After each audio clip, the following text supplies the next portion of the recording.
Hello, hello, hello. See, we already got 13 people here. Thank you for showing up tonight. I appreciate it. I saw a lot of people over on Mark's, and I was having to watch and try to get everything ready for tonight too. So glad to see people show up. Thank you.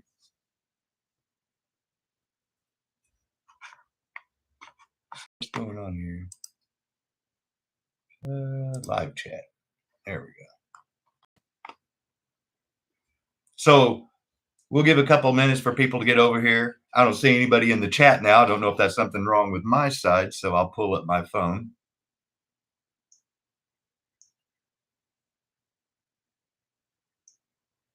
Hope everybody had a good Monday. Oh, there's Mayor. There's Tommy. Kenny. Thank you guys for showing up. I was just checking to make sure I was actually. Oh, yep, it says I'm live. Okay. And then, yeah, that way I can keep up with the chat too. So cool. Hey, Chris. Like I said, wow, already up to 18 people. Yeah, I don't know if I know a lot of people that are going to be probably showing up here. Yeah, yeah, exactly, Adam. Yeah, am I on the right channel? I can see who's talking.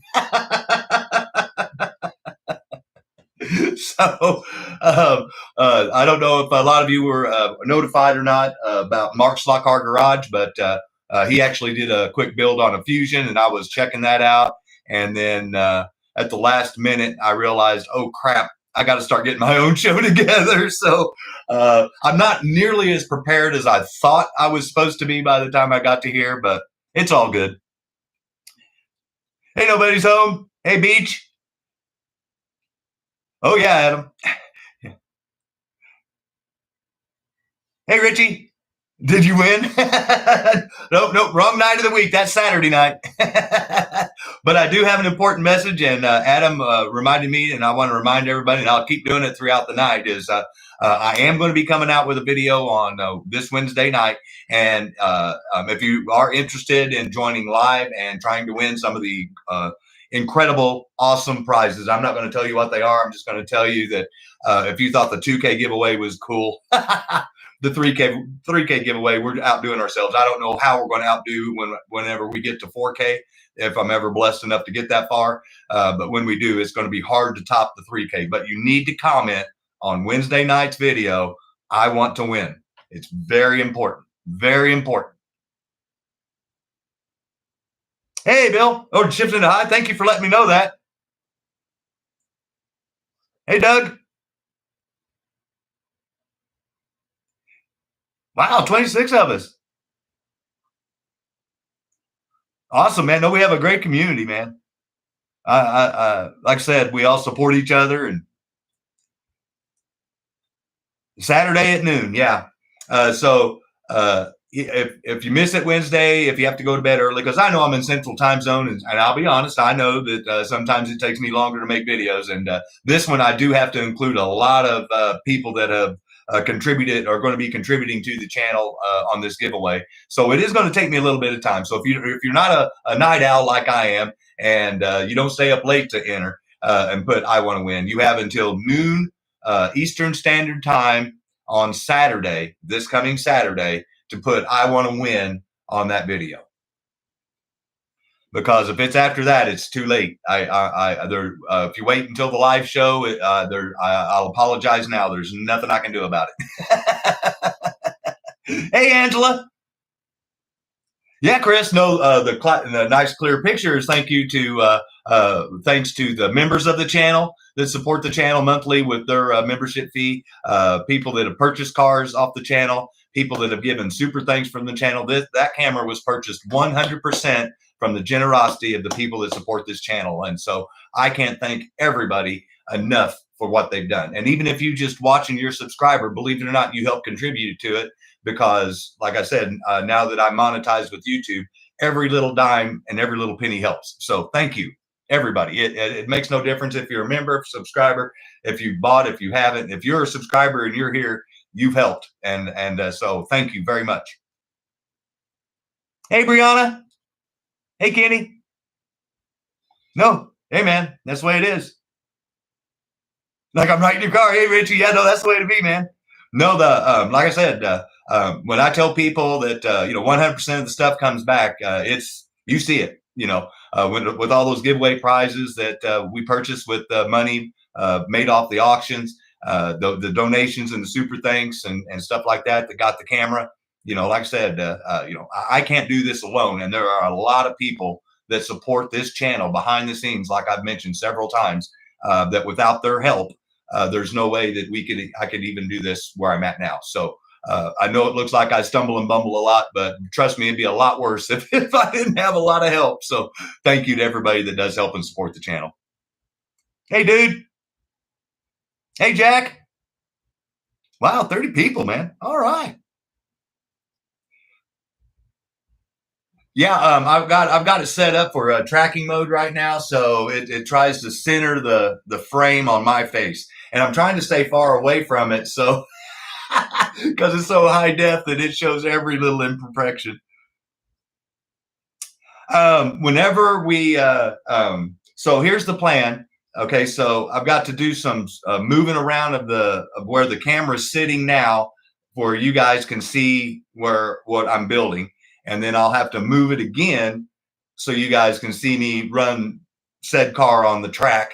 And right now, I don't have it set up to where I can do a double screen like Adam showed the other night with separate screens showing my timing system yet with the old camera. I'm working on that, but I got to take baby steps. Right now, I got to get this thing working and learn all of its little nuances and what I can do. But anyway, so the goal is tonight is two things. A, I want to thank Mark's Slot Car Garage, because those of you that missed his live video build, thank you again, Mark. Little promotion. He sent a gift for a prize for the 3K giveaway, the free 1,000 subscribers celebration. And he sent some spare shoes with it right there that you can see.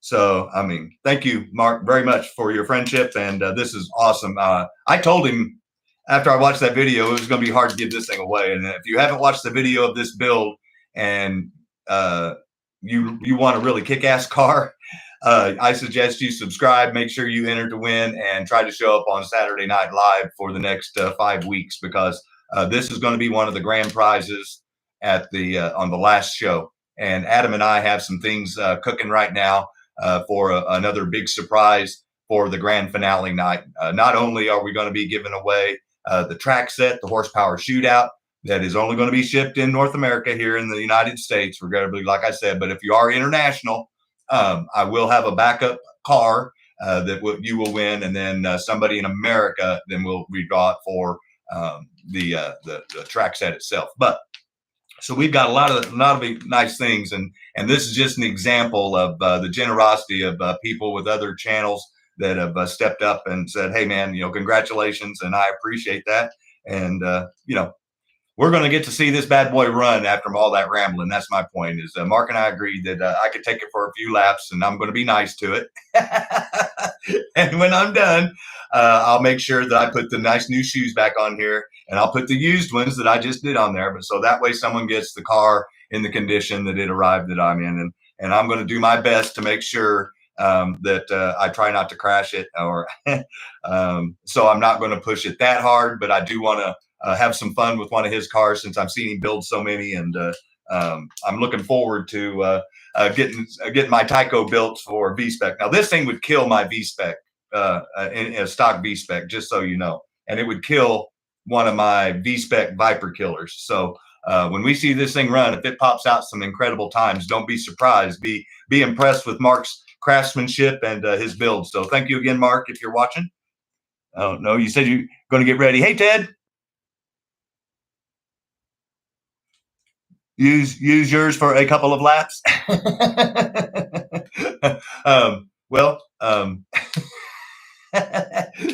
Everybody that purchased a car, theirs is already in the process of already being packed away. So regrettably, I can't. But what I am going to be able to do is, after we run, I'm going to build my car first, So I'm going to get the camera set up so we can build one of the cars. And just so you know, the car that I'm building now is for Mr. Patrick Clark. He purchased a couple of my hopped up 440 X2s. And so I've made some changes in some of the things that I've done. And I do that. It was like I was talking to Adam the other day, it's a juice versus squeeze. Is the cost of the extra high dollar part worth the benefit of speed that you're going to get on the track? Is it worth the extra money? And those of you that have hopped up your own cars, that parts can get pricey. Armatures alone can cost 40, 50 bucks if you want to let your wallet get into that.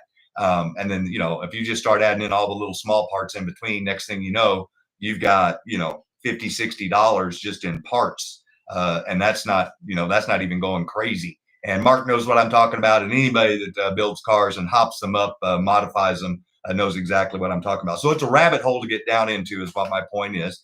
And like I was explaining to Rick, once again, friend, member of the channel, when we were speaking on the phone the other day, I worked on tuning my Tycos, and I found a particular package of spring tensions, heights, and parts that ran really well. And I knew that was something that if someone asked me to build a car, that I could replicate again, because no matter how many times I built it, they always ran really similar.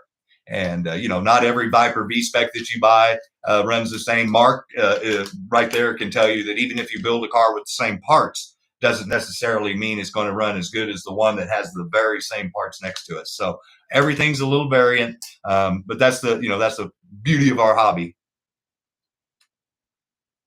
Hey, Mark, glad to see you're back, buddy. Thank you, Mike. Appreciate that. So, like I said, I wanted to give a little background on some of the parts that I've been changing. But as I do parts, I am going to explain what parts I changed and the reason or the cost benefit behind it. But once again, thank you to Mark. And just so you know, whoever does win the car, like I said, I'll include. He gave me 2 stickers, one for me and one for the winner of the car. So you will get a Mark's Slot Car Garage sticker, and you will get his awesome car. So trust me, if you're not a subscriber and you're watching now, I mean, I don't usually beg people to subscribe, but you would want to if you're a slot car enthusiast and you would like a really kick-ass car. Trust me, or a slot car track or several other free cars that are coming along the way. So thank you again, Mark. Glad to have you back, Mark. Mark Buck. Bad wallet. Yeah. Oh, I know how that goes, Roski. Trust me. My cars. Hope I win it. Hell, it'll be worth the wait. 100%. I can guarantee you that this thing is going to blow. I've got my. See, I love this camera. It kind of spooks me every so often whenever I'm not used to it. Follow me around. But last Saturday night we didn't go live because only one guy showed up. And then we ended up just kind of playing around, talking, and not really doing anything serious except just running our cars a few laps. But this is, as an example, is what I use as my baseline. So this is my stock Viper V-Spec that I put the most recent AFX GT40 body on, and I've nicknamed it the Shadow. So this is my car, the Shadow. This is the one I personally race.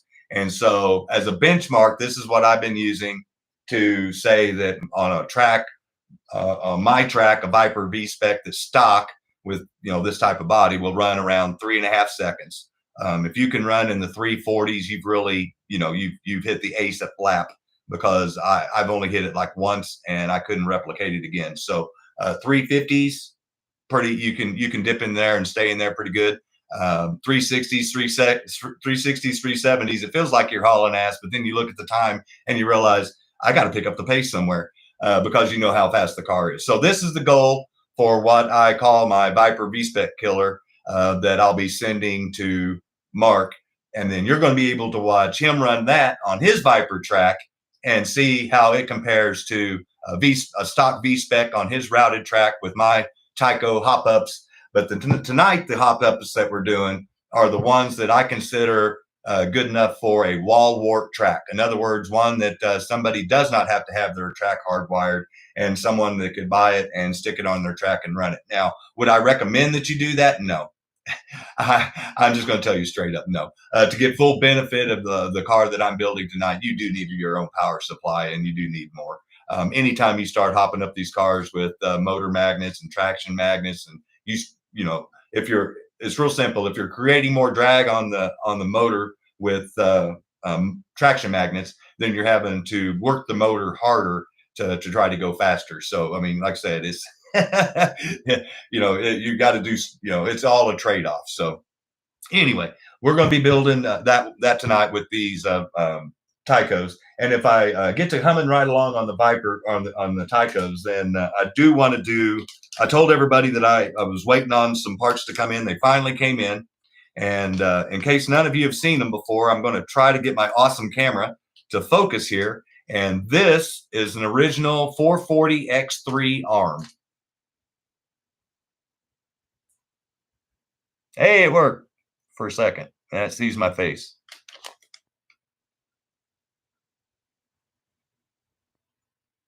Yeah. So anyway, that's an original Tyco 440X3 arm. Here I have what we call a hot stock wizard arm. That's a stock Tyco arm, but it's been hopped up, obviously, and this one's been balanced. And so I believe this is the arm that's going to be used in my V-Spec Viper Killer based on what I've been testing with so far, because I've tried spinning the factory arm with level 10 motor magnets, and it just runs out of juice. I'll just put it that way. It's only got so much in it. So I'm going to have to do something with the arm to pick up the pace, and then the one that I did modify, it did help it. So got a lot to do tonight. The shadow knows. Yeah, there you go. Oh yeah, he found out last night too, Ted, or Saturday night. Because okay, I'll show the good side first. See that I'll point out the tail section back here. See how it's still there? Now I'm going to point out the other side. Notice how it's missing? Yeah, it's missing the whole tail section, and it's missing that whole rear part of the right rear quarter. And I know where I did it. I know exactly where I did it. So, yes, sir, Mike. And I don't know about looking good, but yeah, the picture looks great.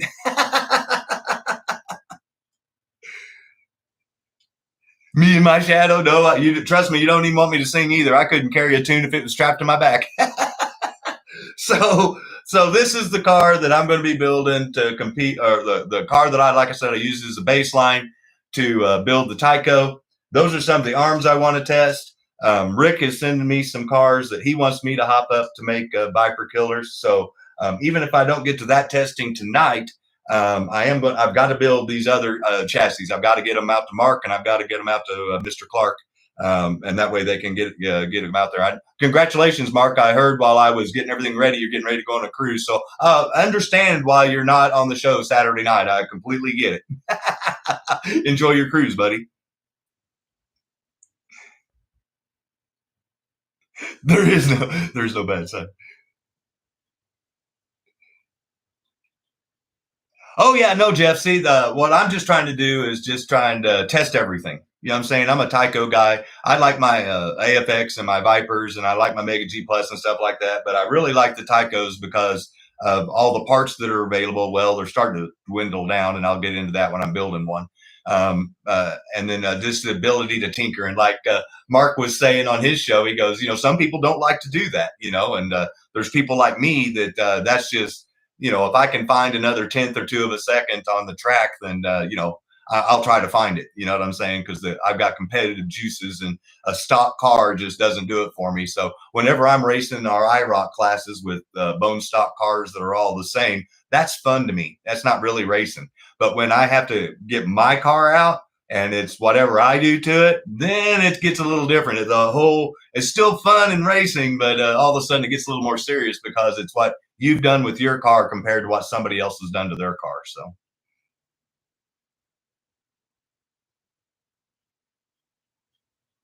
Hey, G-Bud.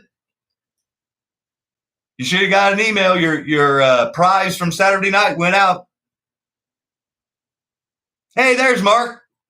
Well, if you just joined, I'll say it again. I understand why you can't join Saturday night. I caught that you were getting ready to leave for a cruise Friday night. So congratulations. Have fun on your Virgin voyage.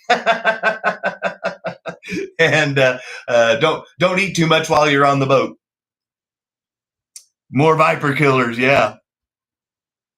No problem, Mayor. Hey, man, no problem.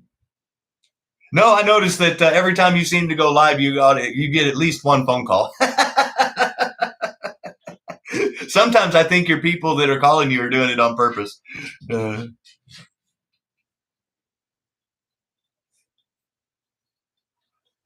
I would want to go if you're looking for each individual maker with the AFX, I'd like to go back to the Mega G and have a lot of parts for it, or go back to the Super G Plus, like what the Vipers are built on as far as the AFX Aurora side goes, Ted, at U of M. And then on the Tyco side, definitely the 440 X2s, because I think they have a lot of potential, even though they have some flex and stuff. I think that if someone wanted to put the research and the money into it, that you could. It's like anything, enough money in engineering, you can get them to run just as good as all the other stuff. So that would be my two picks. But like I said, I like speed, and some people, the cars are too fast. And you may see tonight, whenever this car's on the track, probably the only thing you're probably going to be seeing is that white stripe go around, because that's about all I can see. But whenever I'm testing the Tyco chassis, before I send them off, I just run them a couple of laps with a set of test shoes that I have, and then I just put a brand new set of shoes on them and send them on their way after I know that they're going to run good. So I don't really push them really hard. I just want to make sure that they're running well and they're not locking up or melting. Yes, sir. Yes. Oop. Yep. Oop. Yes, I did, Mark, and I was bragging that some lucky winner was going to get this thing is on the grand prize night, on the grand finale night, when all the what I'd say all the higher end prizes for the 3,000 subscriber celebration giveaway is, and so yours is going to be one of those.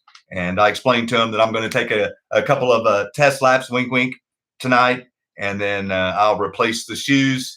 So it'll be with brand new shoes like they were on there before, and then stick the other shoes back in the bag for them. So, and I told everybody I was not going to push it too hard because I don't want to wreck it and mess it up, because this is a sweet looking car. And I'm just really hoping that it's not too low for my track already, but we'll find out. This is literally, I have not had this car on my track yet. When I put it on the track, we'll see it for the first time all together.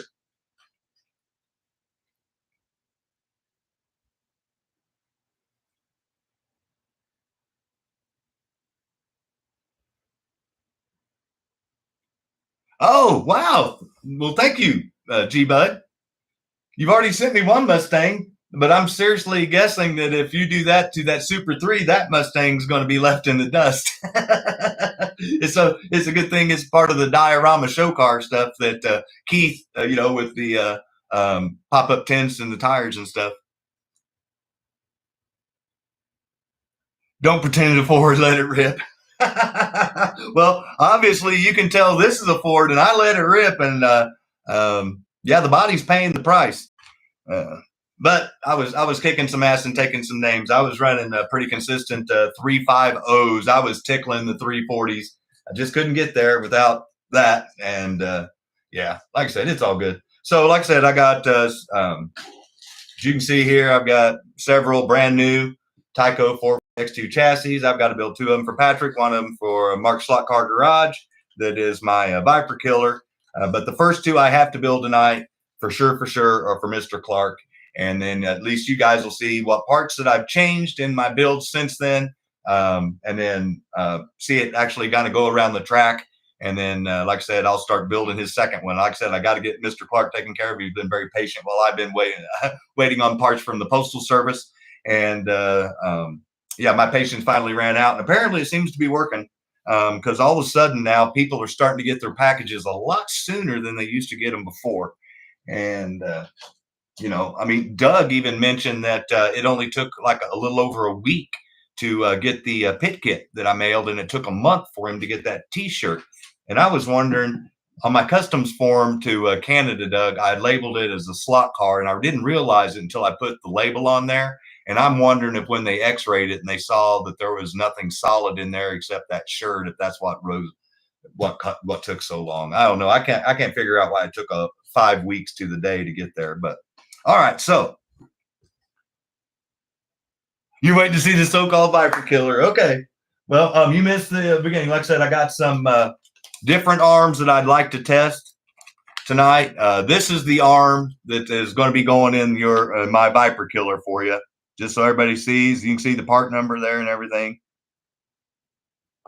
And that's a Wizard hot stock balanced arm. So it's the same ohmage as the Viper 6 ohm. So, and then I went ahead and while I was ordering all these other Viper parts, I picked up a 2.8, if it'll focus there. And so I was going to test that out too. But I know that this has been my little test car, and see, it's got one of those already in it. So one of these. So I know that I've already beat the V-spec, but it was with this independent front end. So I got to ditch this and put a razor on it because I got to stay within that $50 limit. So in case you guys have missed it, I was teasing Mark that I could build a Tyco killer or a Tyco Viper killer for $50 or less with the Tyco 440X2. And so I was just talking shit at the time, but because I knew that if you put the right number of parts in it, you could beat it. But trying to be fair about it, as far as like using the same arms and stuff like that, that turned into a little more of a challenge. And so anyway, I finally figured out where I could do it, but now I've got to get it down within that $50 threshold range, and that includes the cost of the chassis and all the additional parts. So once I get that all together, then you're going to see that on Mark's track. I'm not going to show that on this track. You're going to see it on Mark's track, and that way he can debut it. It's kind of like I'm debuting his giveaway car here. So that'll give you guys a reason to see both of our channels.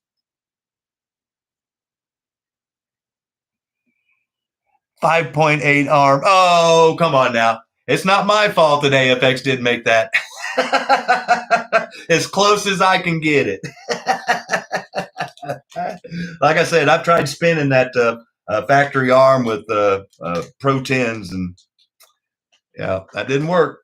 Well, it worked, but not enough. You know what I'm saying? So anyway, I'll quit flapping my yap. I realize I'm going late already. Yeah, well, I'm still staying under the $50 limit, so there's the spirit of the contest. I tried to use as many factory type parts as possible, and that's why I'm taking off the independent front end and putting the razor front end on it. You know what I'm saying? So, you know, I know, I'm giving you shit right back, man. I love my Tycos. I got to defend them. You know, I like my Viper too. Trust me. I mean, I race this. You know, we can race anything we want in that class. You know, in that class that we race. But I choose the Viper V-spec because, well, it's just like I said, out of the box, it's hard to beat. For the money, you just open up a package and warm it up, break it in, and have fun. That's the way I do it anyway. If you guys don't have a Viper V-spec and you're looking to upgrade to something that sticks to your track a lot better and you can enjoy racing around the track with family and friends, I recommend the Super 7 over the Viper V-spec just because it's not nearly as fast. But if you're wanting to haul ass and do it inexpensively, the V-spec's a good place to start. But I am going to show my Tyco faithful that you can build a Tyco that can run with a V-spec, and it'll cost you about the same $50. So we won't be doing that on this show tonight because I can already see I'm flapping my yap. So, and I've already wiped down the track the best I could. I didn't give it my classic 409 and sanding and all that stuff. I ran a couple of test laps, making sure that the timing system's still working or set up and ready to go. And then, like I was telling Adam, whenever I first got this camera, I was actually able to run laps just looking at the camera feed instead of looking at the track. That's how good this camera is. So let's try to get this set up where you guys can see what I'm doing. And I'm going to turn. Oh, yeah, G-Bud. I know what you're talking about. Okay, so I've locked in the camera, so now it's not going to follow me.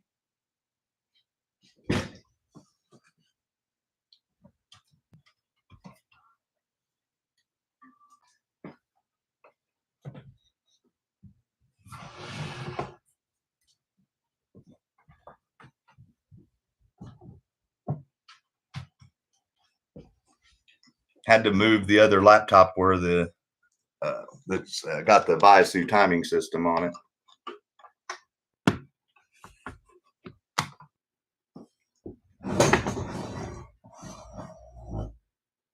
I promise I'll get better at this. This is the first time using this camera trying to do this, so I apologize if this is boring people to death and they're wondering what the hell this guy's talking and rambling about.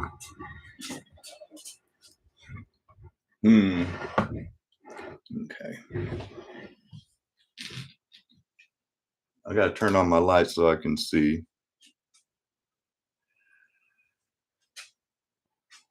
Oh, yeah, I got to have the do, Adam. So I'm trying to get it where you guys can kind of see at least what I'm doing here. And I still got to be able to work on the cars, so on the chassis.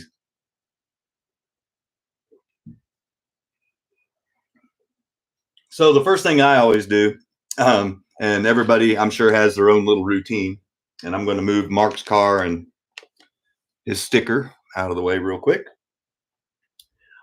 First thing I do is get all the parts out that I'm going to be using on each individual chassis. So once again, we got us a brand new Tyco 440 X2 chassis. This is all factory, has factory springs on it, but we're not using any of that stuff.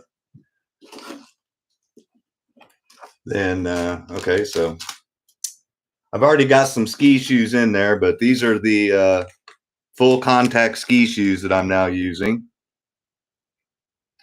because my silver ski shoes, I've got to find somebody that has them. Everybody that used to have them no longer carries them. And so I've had to find a substitute. And so far, it hadn't made that big of a difference. But I've already got a pair in there, but I want to show you what I'm using.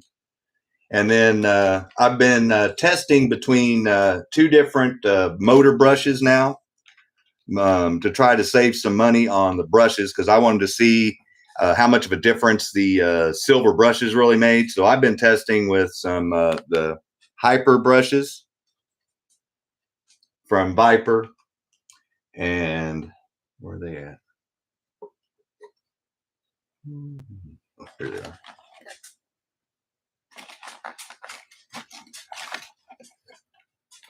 And then I've also got the Wizards 80% copper. So that's what those look like. Man, this camera is awesome. Look at that. You can, yeah. Cool. Hopefully I'm not blowing you guys out if I'm too close to the mic. I'm sorry. I don't know. I haven't, like I said, I've never done this before. So tonight I'm going to be putting in the Hyper brushes because I haven't cracked these open yet to test them comparatively. But like I said, I don't want to, whenever I build a car, I know the parts that I put in other cars and they have worked just fine. So I don't want to send a new test part to somebody and let them be my guinea pig. I make sure that the cars run like I say they should before I send them off. So I'm not going to experiment on Mr. Clark's brand new car, but I am just letting you know that I am constantly testing parts. And if you're asking yourself, what's the difference between the two? Because if you read the description of the Hyper brushes versus these Wizard brushes, they're the same content of copper and everything, but the Hyper brushes are more expensive. So if these work as good as the Hyper brushes would be, like I said, a cost benefit. So trying to build the same fast car on the cheap, so to speak. And then just like always, I do use the Wizard dual springs. Oh, come on, camera. There it goes. And then I forgot to show you my motor brush springs. These are what I'm using tonight. I use silver brush springs. trying to draw all the electricity I can into said motor. So you notice I got me a little piece of sandpaper here, and I'll show you why I've got that there. So I'm going to move some of these other parts out of the way until we need them.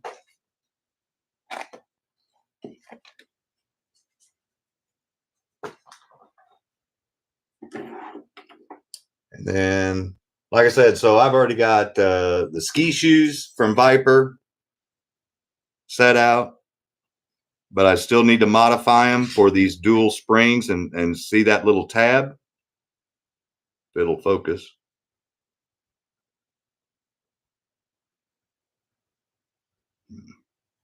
There it goes. See that little tab down there? I've got to clip both of those little tabs off to flush it off so that the spring will slide freely up and down the shoe. So I just grab them with my needle nose, and then I just bend it over. It's not very thick, so it doesn't take much. See, just snaps right off.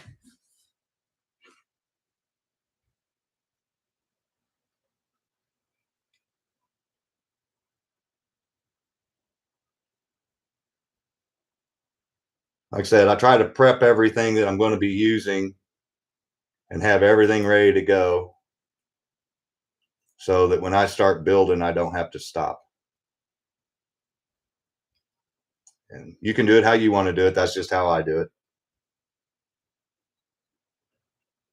So I've already got my brush springs. I've already got my brushes, and I'm working on the shoes here, but I wanted to show people that what I was doing with them.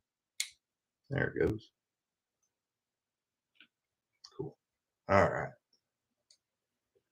One down.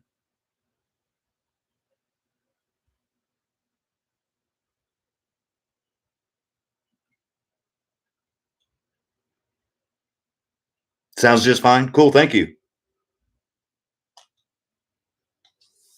Yeah, like I said, I don't know. I'm going to get a wireless mic, but right now my main goal is just to try to learn the camera, and then I'll worry about trying to be all fancy. There we go.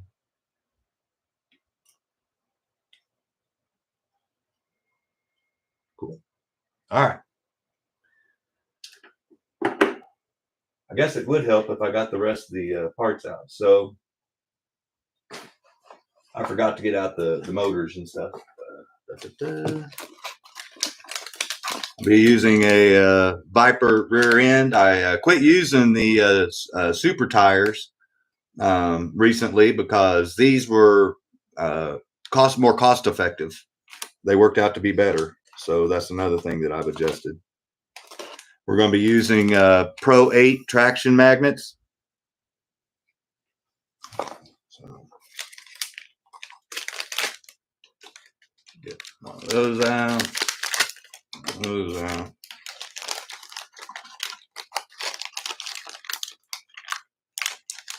And grab too many. Using Pro 4 motor magnets.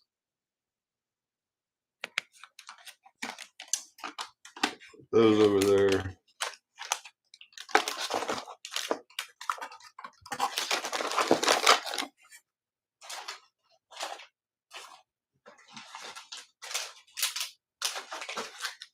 And then I use a Viper Razor front end.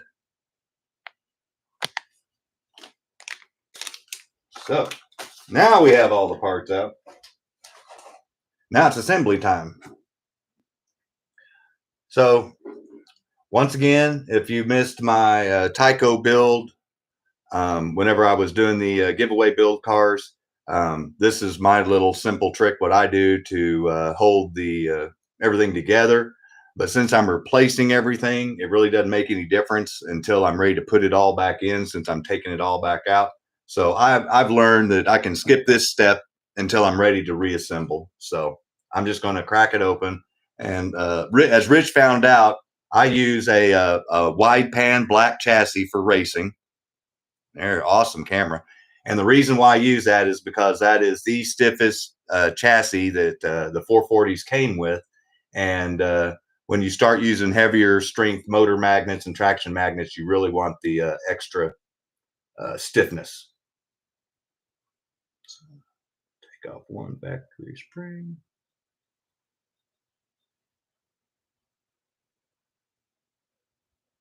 There we go. So I got the factory springs off.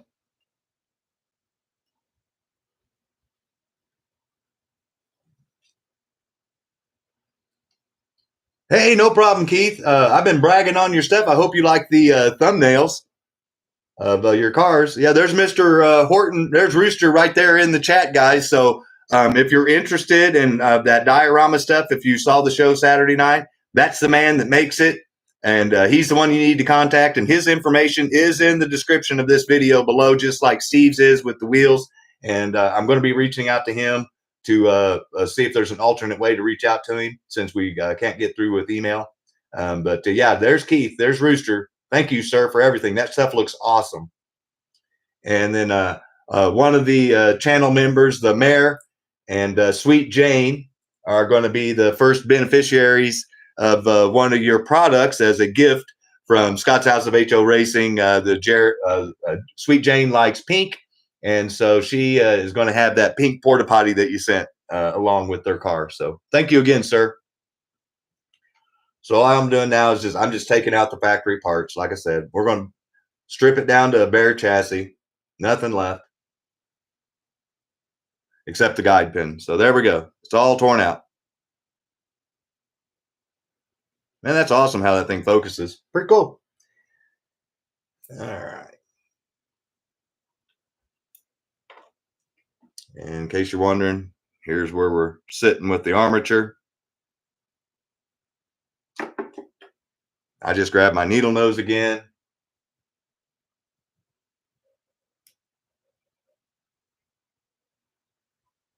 Oh, okay, cool, Keith. Those are really popular. Oh, cool. Oh, no, I was hoping, Keith, you would get some of those workers because, yeah, I couldn't wait to see. Man, your stuff is excellent. And I've been trying to tell people they got to get some. That's just all there is to it. If you like diorama and you're wanting some realism on your track and you want a true scale, I mean, I've seen a lot of stuff, and that's some good stuff, my friend. You do quality work.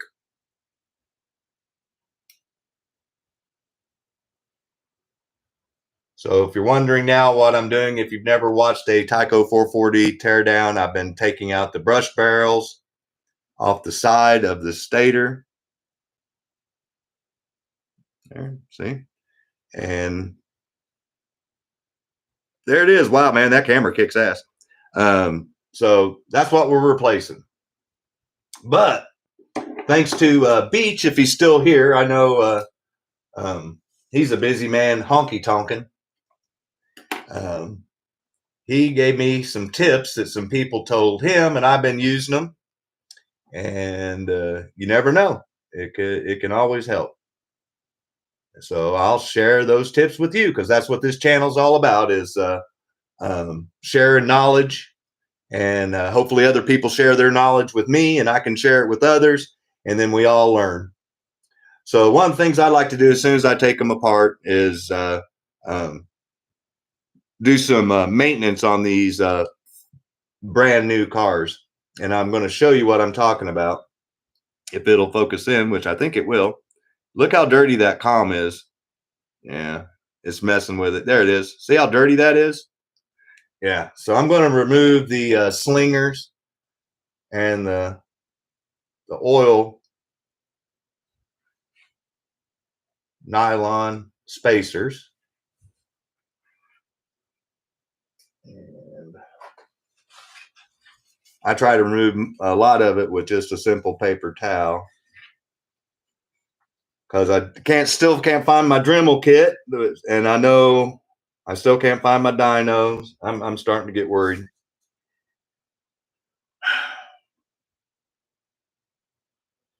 Where'd I put it? I just had it.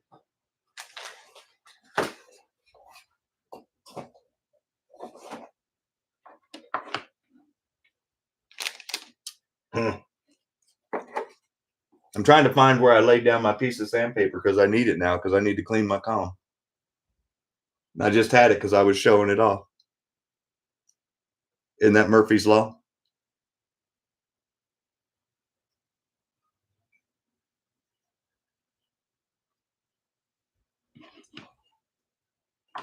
Well, I'll be damned. Oh, here it is. It was facing the wrong way. So basically, I'm going to use a little bit of 500 grit sandpaper, and I'm going to clean off my comb. And then when I'm done cleaning it, making it look all shiny and new, then I'm going to show you the next trick that I learned from VitoMan50. If you're not familiar with his channel, he doesn't make any new videos, but his stuff is still up. And I suggest going by and checking out some of his stuff. He's got a lot of good builds and recommendations and stuff in there. And so as you can see, it's cleaning up nice. I always want to try to start a brand new car as clean with everything as I can. And if you're wondering if there's any way possible that I'm going to be done in an hour, no. I told Adam this is going to be the first 2-hour Monday night slot car show. Bring back VitoMan50. Yep. I liked him, man. You know, I get it, though. Life gets in the way, and those of us that are creators or on the channel now that are on the chat, you understand what I'm talking about. Doing the channels work. It's not all fun and games. But when you do what you love, it's really not work, so you don't really look at it that way. I don't anyway. But it's really turned into a full-time job. An emery board. Okay, yeah. That would probably be better. But actually, I like using my Dremel with the little paddle sanders the best of all. But yeah, I try not to use metal. When I see some people use metal wheels, I try not to use metal. But that's just my personal preference. No slam on anybody that does. All right, so we got her cleaned up. See? Yay. Now, the next little trick that I learned from VitoMan50 is you get your simple ballpoint pens. You can see there's little gaps on that end where the brushes ride. We're going to run that ballpoint pen up and down each one of those gaps. And you're putting pressure on it to smooth down those edges. That's the goal. And if you're asking yourself, well, why would you want to do that? Well, the whole idea is to keep that brush in contact with this. And those little edges, if they're angled up in any way, shape, or form, will bounce the brush off the commutator. So you need to do this if you're interested in trying to really hop up your cars. So, and it does make a difference. Oh yeah, boy, I can feel that one real bad. Woo, son.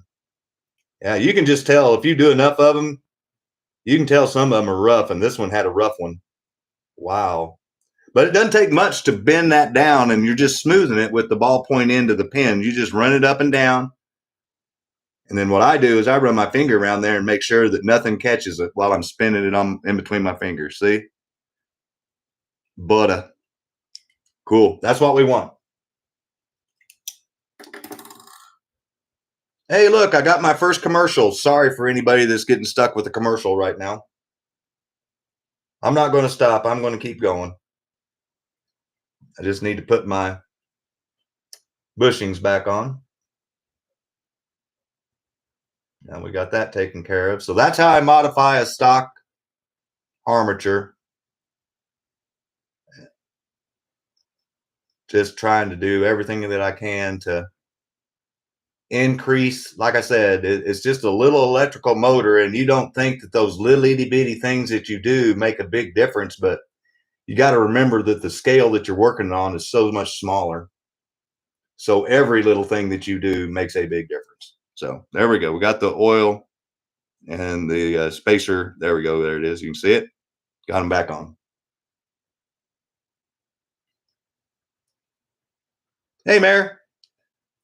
Cordless drill. Yep. No hammer, Mayor. No hammer. And then Mr. Patrick, Mr. Beach, pointed out to me that A lot of people like to rough up the barrels with sandpaper to try to get whatever little coating there may be on them. There it goes. I'm trying to get out of the picture so it tries to focus on what I'm putting in front of it. There he goes. Okay, so that's what I'm going to do now is I'm going to lay my sandpaper down and I'm going to scuff off the whatever coating they may have on the barrels. Oh, thank you, James. Appreciate that, man. I hope it's not too boring. I told everybody that when I build cars, it's not really exciting. But the fun part's coming when I get to put the cars on the track. And I promise as soon as I get this one built, I'll run a few laps with my Viper. Then we'll put Mark's Viper on the track for a couple of laps. And then I'll run Clark's 440 that we're building right here for a couple of laps. So all I'm doing is just scuffing it up. And you can, if it'll show it. See how I'm scuffing off that coating? That's all I'm doing. And I use a toothpick to hold the. And if you're asking where I'm scuffing it where the spring rides on that barrel in there. Just to try to get every little oomph of electricity conducted through that barrel from the spring, because from the spring to the barrel to your brush to the brush spring, you know what I'm saying? It all, you know, just trying to get everything you can. In fact, yours, Mike's, and somebody else's, I can't remember, I apologize, but those were some of the first ones I did this to after I tested it, and it acted like it just had a little more reaction to it. So if you look closely at your barrels, you'll see that they've been sanded on. Hopefully your car's running cool, Mayor. Because that's basically what we're building here tonight. Yours and the Mike's Corvette that Rick paid for the upgrades for, that he won on the auction, are some of the first cars until it exploded. Yeah, no, I hope you understood what I was talking about, that body. So when you're not running that car, take the body off of it and use that double rubber band trick to try to shrink that plastic. And eventually it'll start forming that cup. Like I said, there's something wrong with that mold. That's yours. Your car isn't unique. It was brand new out of the package, and they all do that with that particular model. But that rubber band trick works. I've done it myself. Okay, cool. Yeah, no, that's why I sent it to you that way. I figured if it took a long time to get there, that was just that much more time it was going to help bring that plastic in. All right, we're golden. So I've scuffed up both barrels. I've scuffed up the where the brushes ride. I've rolled down the edges so the brushes don't bounce around. Now it's assembly time.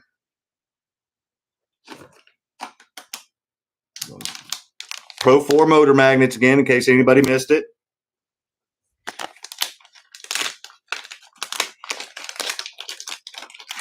Glossy on inside. I've thought about that, and I'm going to try to get some of those little.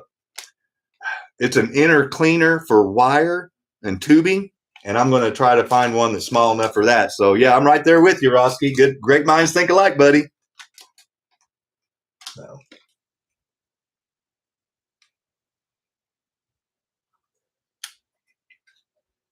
And what I think is kind of unique about doing a Viper build, like watching Mark, and versus a Tyco build, is the motors go the opposite way. The motor magnets go the opposite way. On an AFX, the white goes on the passenger side, and on a Tyco, they go on the driver's side.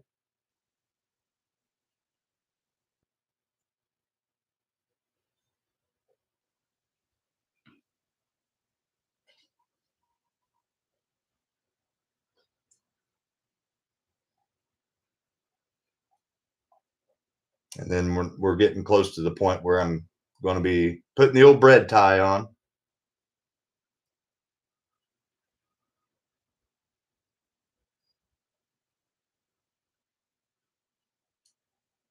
There we go. Just that easy. They just slide right in there. So if you ever do this yourself, just always remember on a Tyco, white, driver's side, AFX, passenger side.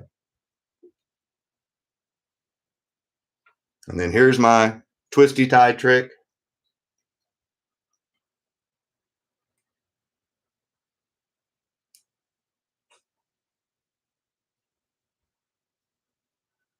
And I try to get this nice and tight to hold everything together.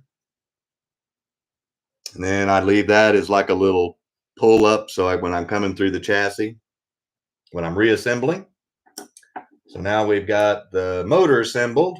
We need to get the brushes assembled and put them into the bulkhead.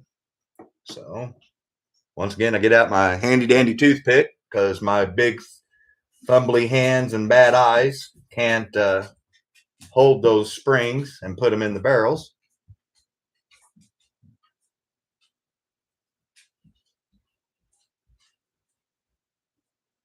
Like so.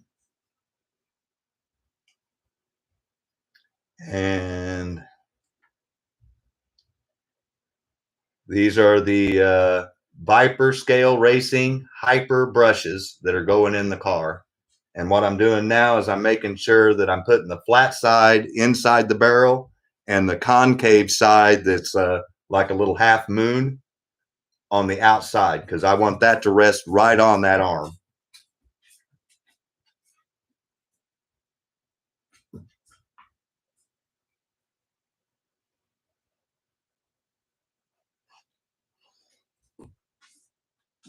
So there we go. So I got the silver wizard brush spring. I got the Viper Hyper brushes, and then I sanded the outside of the brush barrel itself where the spring contacts. Now I'm going to put this together, and I'm going to put that half moon so it rides smooth on the arm.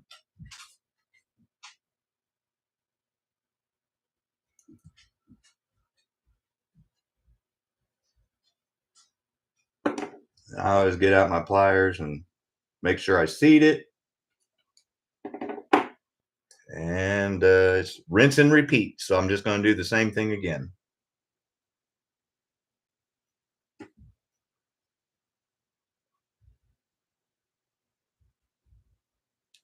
Spring, barrel.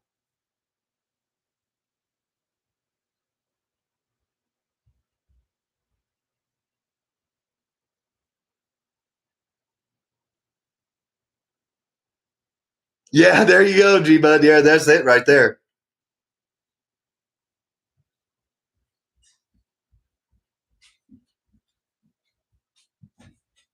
Okay, Mayor, no problem. And if you hear my dog pacing around, she's mad because it's her dinner time. If you don't remember, their dinner time's 7 o'clock, and that's when my show goes live, and so they're upset that I haven't fed them. You would have to fix the magnets. Yeah, me too, Mark. I couldn't do that. I'm too anal. I'm just honest. So once again, I got the concave side in. If you do these on these brush barrel, on these brushes, there's a definite flat side, and there's definitely one side only that has a concave in it. So don't think that they're both sides are the same. They're not. Very important.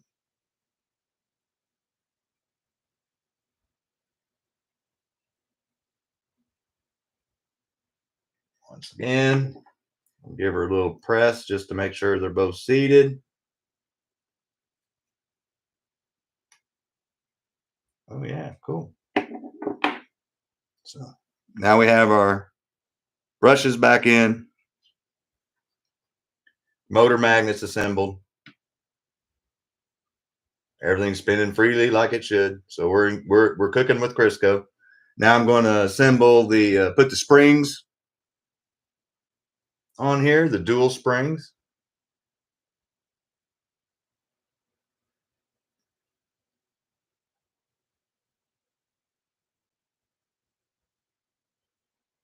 Pretty cool. I love this camera. Thank you guys so much. And then Mark, if you're still here, Yeah, you are. Okay. This is a Mark slot car garage trick I'm getting ready to show you guys. So after you put your spring on, you want to make an X with the outer top spring over the end. Oops.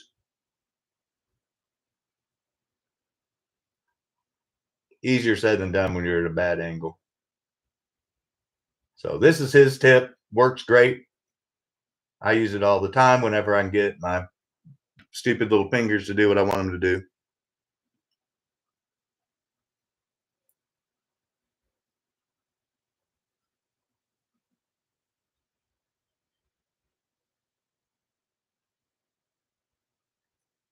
Apologize if anybody thinks I'm a speed builder. Like I said, I don't normally talk while I'm building, but I also know that just sitting here watching somebody build something and not explain what they're doing would kind of suck. So there, man, fight. It just fighting me. You know, sometimes you have parts that just don't want to cooperate, and this one's just not wanting to do the thing without coming off the end of the brush. There we go. Okay, cool. Here, I'm trying to.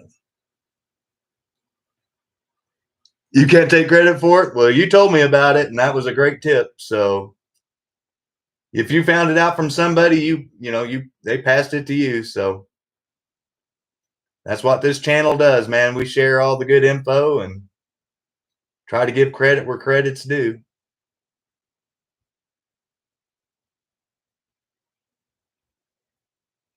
All right, finally. Okay, so after a lot of struggling, and then there's the crisscross trick on top. So what you do is you're taking the outer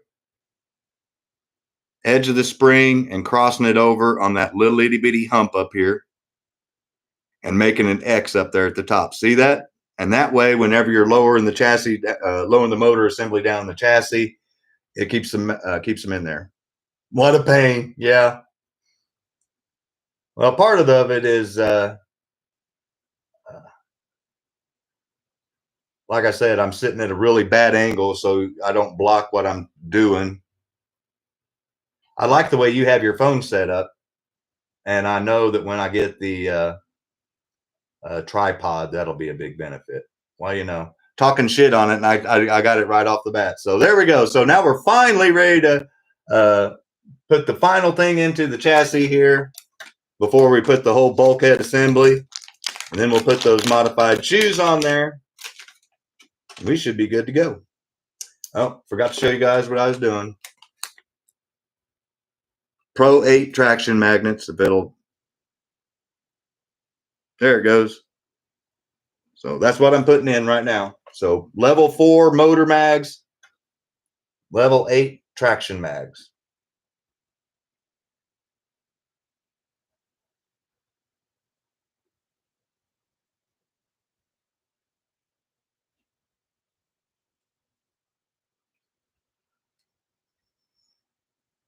And the real fun is when you try to put the second one in, because they're so strong, they want to keep drawing themselves to each other.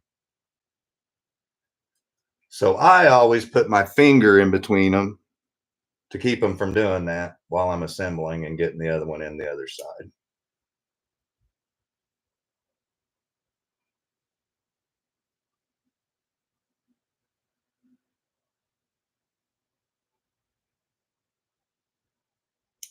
Ah.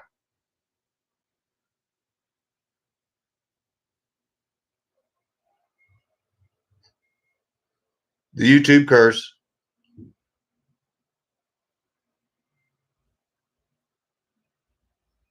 Me too. With the stock arm, Mark, I can't agree more.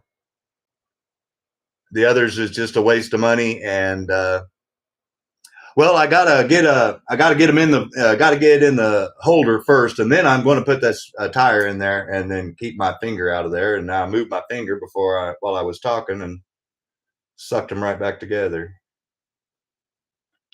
Oh my God. Normally I just pop these in and I'm already good to go. But like I said, I'm sitting here live and total different ball game when you're not sitting all comfy, or like when you're running your best laps and then your buddy shows up and you can't keep the car on the track. That's what this is like. All right, so after we watch Mr. Tyco Builder struggle, we finally have the motor magnets in place and held in place with the tire. Feed it down through there, line up the bulkhead openings. What I do.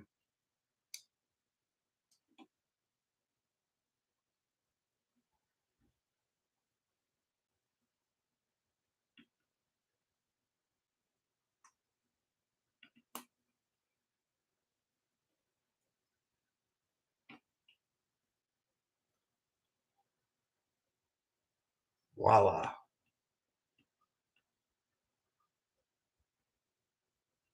Yay.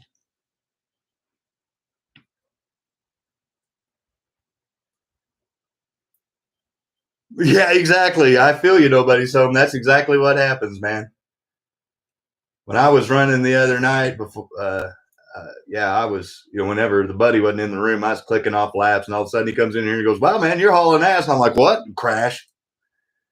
Yeah. So, all right. So now I'm going to uncross my springs up here.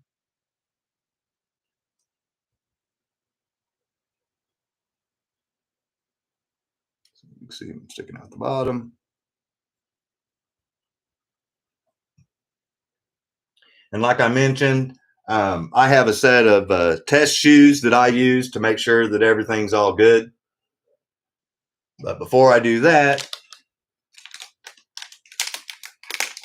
I like to start oiling everything and get everything oiled up. So we're to the oiling point. Believe it or not, guys, we're just about to the point where you're going to see cars running on the track.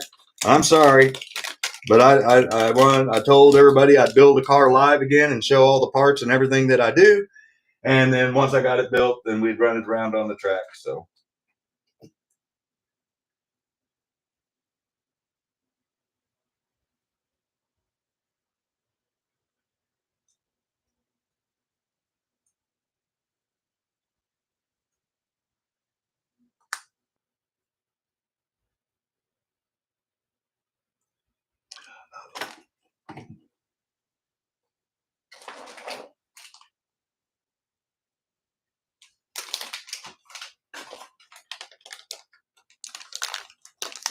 Take your time, we're in no hurry. Grab the wrong rear end. Grab the one for a Viper.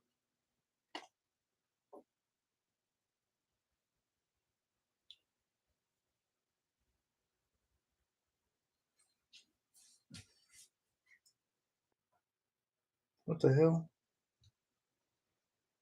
Well, I've never had that happen before. Huh.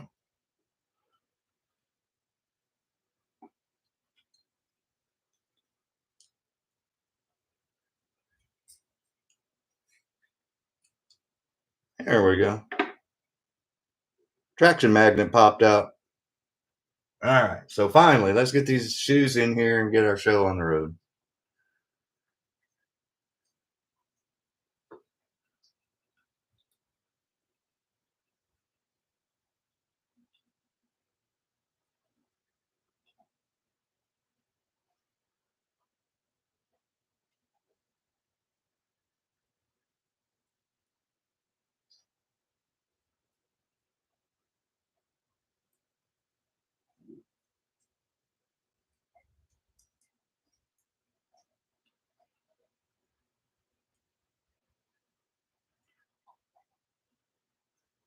Okay. Grabbing the wrong rear end. Yeah. If I was in the workplace, I'm sure it would be nowadays. Hell, even just talking about somebody's rear end get you in trouble. All right. So we got one shoe on.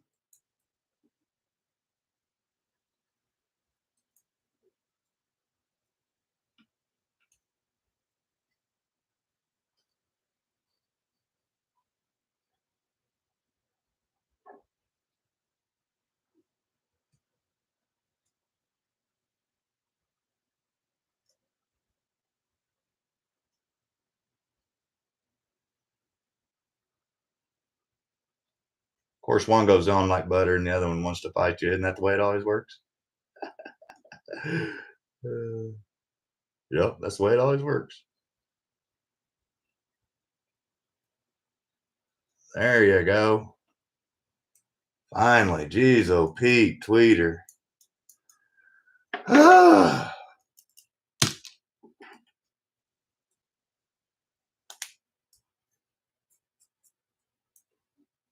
Yay.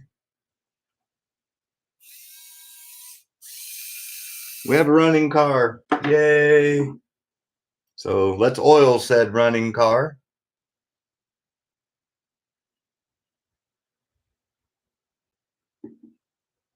And then, like I said, I let gravity do its thing and hold the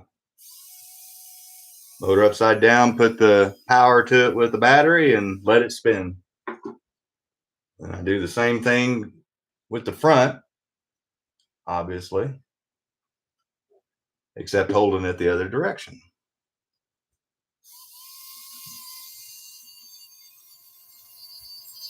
I'm doing that to get the oil down in those bulkheads. Oh yeah, sweetness.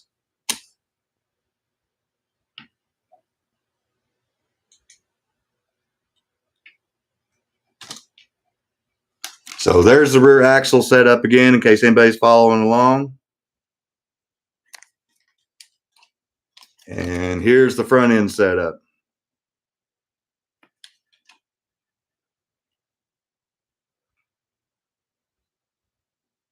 Like I mentioned, I always oil mine before I snap those in right there in the front. The back's not so much. Don't worry about. Sometimes I do. Wow, I'm looking at the delay on my phone. Huge delay.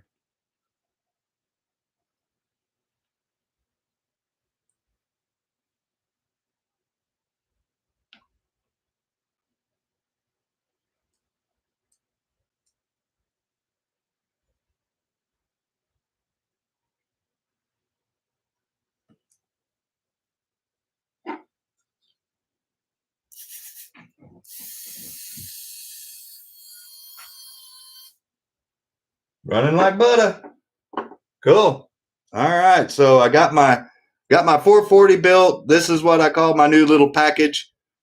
This thing is just as fast as what my full other silver package was, and it's cost less. So everybody from here on forward, if you order a hopped up car, I can save you some money and you can run just as quick. So now that I've got that finally done, let me get this camera moved so we can see Mark's car, my V-Spec first. Then we'll see Mark's car because it's really fast. Then I'll take a couple of laps around with this bad boy, and then we'll see how much time's left, and then go from there. But I'm only going to stay on for 2 hours because I've got a lot of stuff I still need to do tonight, like build some more chassis and get some more stuff mailed out for people that have purchased cars from the auction. So sorry it took so long to do that. Like I said, I normally don't do it while I'm talking to people. So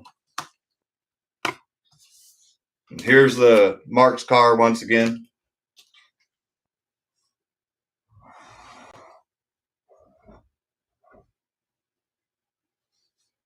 A Vico when you get it done. I like that, Rick.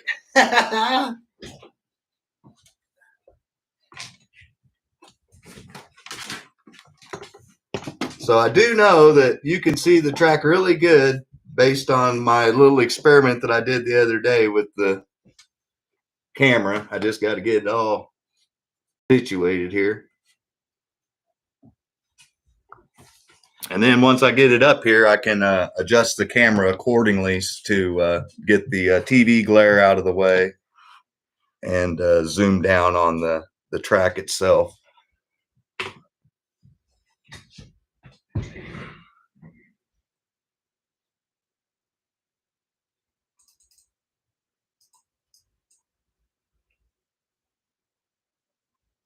Because that glare is bothering me. Yeah, there we go.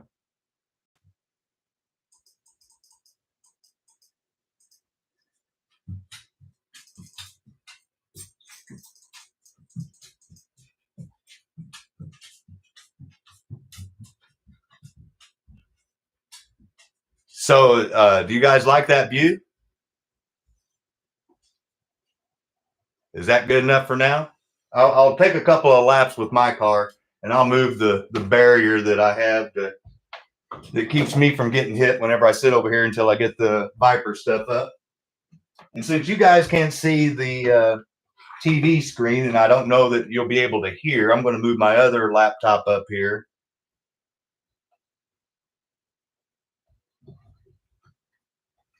And yeah, that way I can tell you like little lap times or whatever. So let's see what we got here with the view.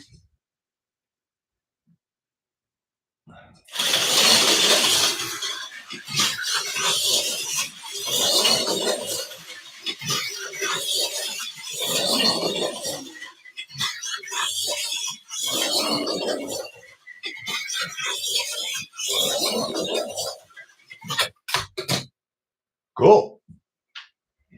Now you know. Now you guys know why that foam was there. It works. Okay, cool. Looks good. All right, cool. So just so you guys know, whenever I was talking about this, that was my shadow again. This is the one, my V-Spec Viper that I race, and I just turned 2 laps of 3 laps total: 383, 365, 366. So I ran a 365 with just pity putting around the track. And then when I wrecked is when I was trying to push it. So like I said, I can run 360s, 370 pretty consistently with this car. And then when I want to push it, I can run 350. So 69-foot track. I test all my cars in the red lane, which is the most outer lane on my track. And I don't run any guardrails anywhere on my track. Those are just barriers to catch cars from trying to fly off the track like what just happened there. Viper time. Yes, sir. And so, Mark, are you still here? If you are, buddy, do I need to oil this thing up? Or is it good to go? Yep, I need to oil it, or is it good to go? Oh, I don't know. Okay, well, regrettably, we're not going to get to see Mark's car run on my track because it sits way too low. It's dragging the front already and the whole Lexan body all the way around. But I will bring it up here to the camera to show everybody. I'm so depressed right now. I really was looking forward to running this car. It's oiled. Okay. Take the body off. That's what I was getting ready to do, is unpin it, because I want to make some laps with this sucker. So, oh, great work, man. This thing looks brand spanking new. Awesome. And didn't you say these were Steve's rims on here when you built it?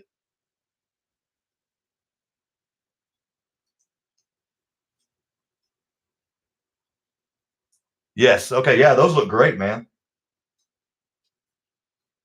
All right. So I took it off without damaging it. So whoever wins it, I will put it back on without damaging it. And here's the chassis. So, oh, yeah.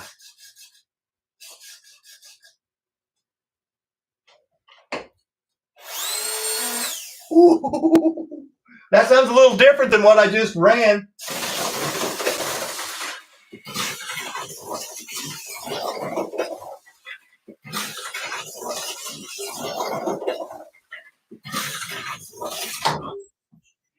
Wow. Sorry about that, whoever wins the car. I got greedy. Wow. That was me pity putting, was doing like 372s without even really, I never even floored it. I mean, because I don't want it to go flying off the table. Oh, no, I know it'll run. Because like I said, I ran 370s, guys, and I never had the trigger wide open. So impressive, my friend. Great build. I am so jealous. Man, it's going to be hard to give this one away. Looks good, runs good. Someone is going to be a very happy camper. I'm telling you guys. Good work, my friend. That is awesome. Awesome, man. Cool. So I'm not going to torture the car. So you saw 3 laps with it. I don't want to because I know if I keep pushing it, I know what's going to happen. I'm going to keep wrecking. That's just how it works. Oh yeah, no, I love that. That you can't miss that thing. That was part of my problem, is with the no body on it was hard to see, worse than the shadow. So running with this body, it'd be a whole lot easier. So no, that is awesome, my friend. Thank you so much for doing that. Oh, it probably will, but with my bank corners, and like I said, it'll just drag it all the way around. And the last thing I want to do is screw up your body for somebody, because this is a prize for somebody. That, you know what I'm saying, if it was mine and just for me, myself, and I, then I'd be like, hey, Mark, I hate to tell you this, buddy, but I may damage your car while I'm running it on my track. Oh, that is awesome. So let's take Mr. Clark's newly built 440X2 around, just to get some laps on it, make sure everything's all good.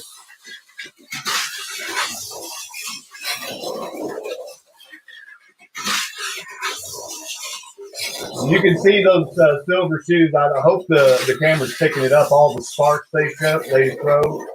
Pretty cool.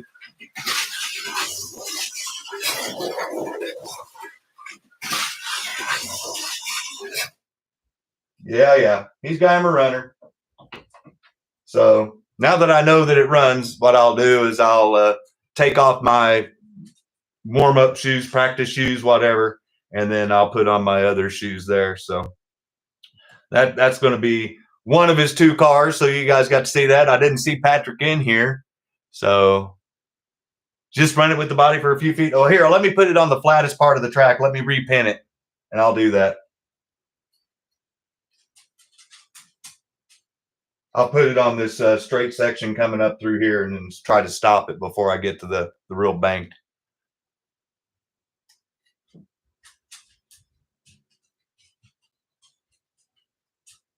You want to hear how it drags?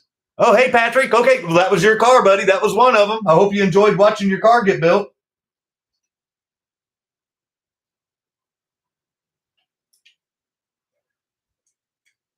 And I'm trying to be gentle with his body, because like I said, it's really sweet. I don't want to mess anything up on it.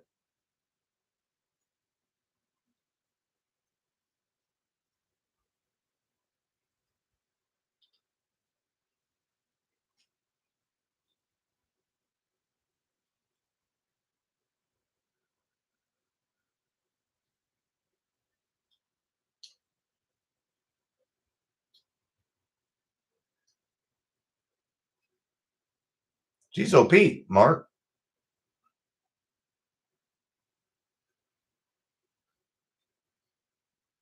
There it goes, finally. Okay. There we go. Finally. Got to be smarter than what you're trying to do.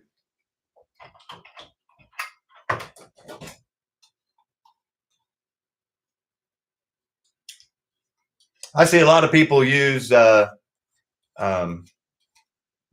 tape. I prefer the old lint rolls. They're cheap. They're easy. You just do a new roll and.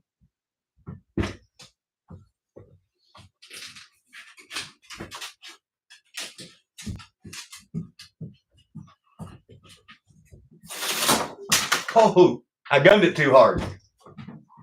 And look, when I wrecked, I broke my scenery. Oh no! See, that's what happens when you guys egg me on. It's not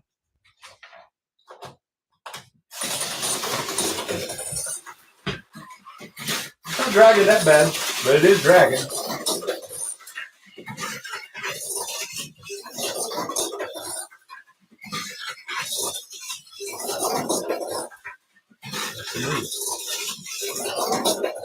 Woo! I got the pumper wide open there. Oops. Oh, I know I can beat what I just ran with it. Take a hammer and smash it. This thing hauls the mail. Dude. Yeah, I cranked her open and you heard the result. This thing flies. Looks good too. Guys, here, look at this.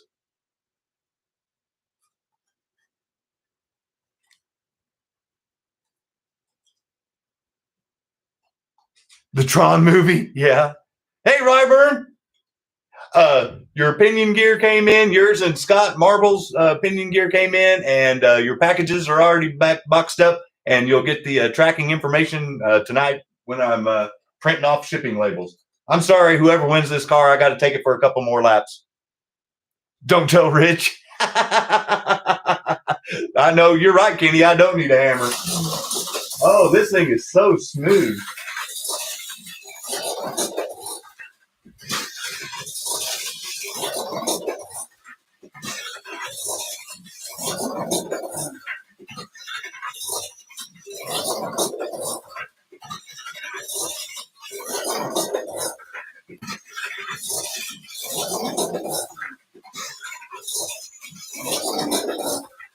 Oh.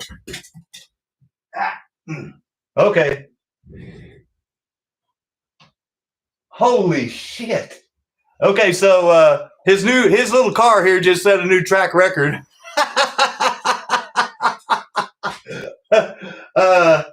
I ran a 364. Okay, so I'll just go right down the list. I'll just read the list to you.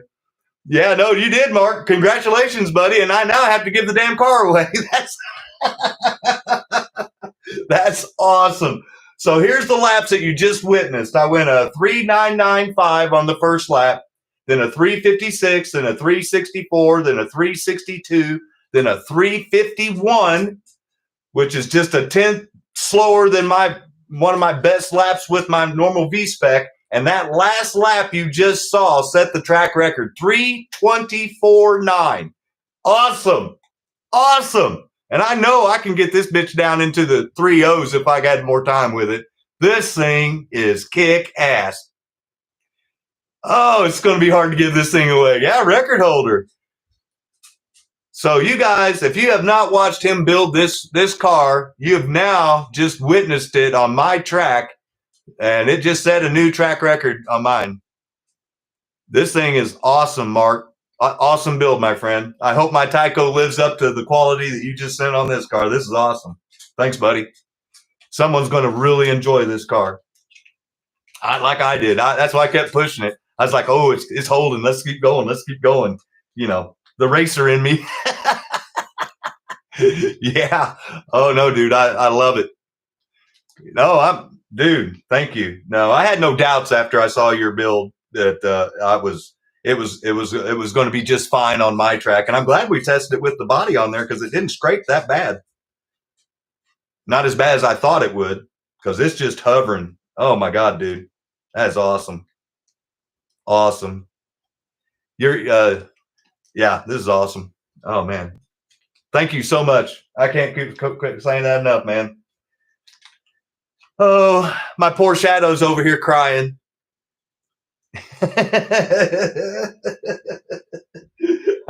Like boo-hoo crying. That's so sad. But so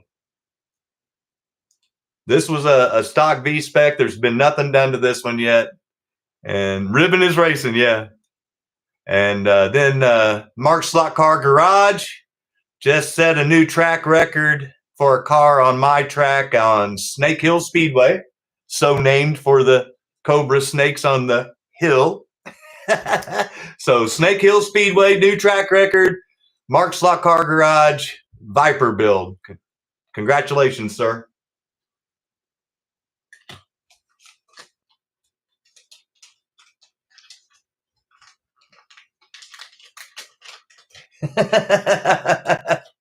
Yeah, I noticed the number jumped up when I said free giveaway. Yeah, that's pretty funny. So like I mentioned, there's not that much. There's no reason for me to change the shoes on these, to be quite honest. There's not even a line where your fingernail would hang on it. But I am going to go ahead and send the extra spring and extra pair of shoes that he included with it, as well as his awesome sticker. And he sent me one for me too, so you'll be able to see that in the background, like you see Adams and the PTTs and Chris with Southern Slot Racing and ViperScaleRacing and Harden Creek. I'm kind of like Rich. I try to show all the people that I use their stuff or they support the channel in some way. So this is going to be an awesome final night grand prize giveaway for the free 1,000 subscriber celebration grand finale night. So guys, if you're watching, you saw this car firsthand. You watched him build it. You see it on my track. You know it ran on his track. You know it'll run on a plastic track. And it just set a new track record on my track. So that just kicks ass. Someone is going to be have Scott jealous. I'm already jealous. I have to give it away. Can I win my own car?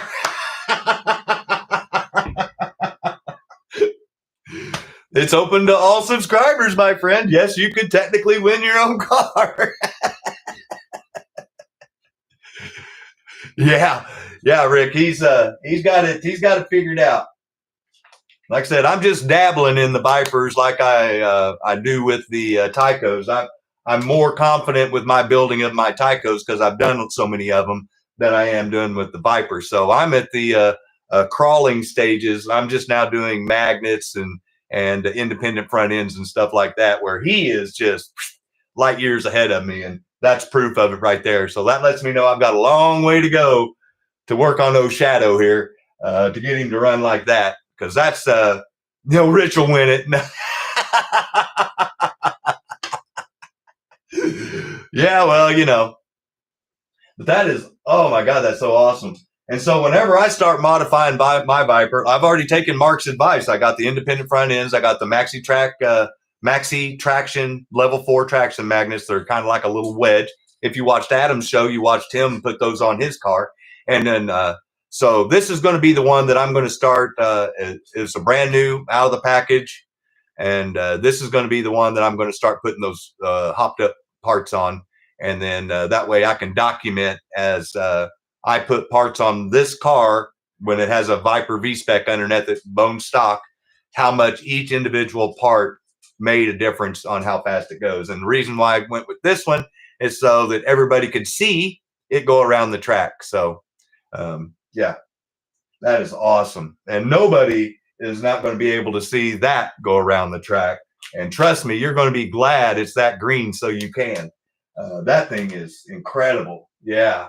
Oh, there's no doubt in my mind, my friend, that if I had a few more laps with that sucker and wasn't worried about crashing it, that I could honestly, I bet you I could, just knowing what I was doing, I could probably get it right around 3 seconds, if not go lower than.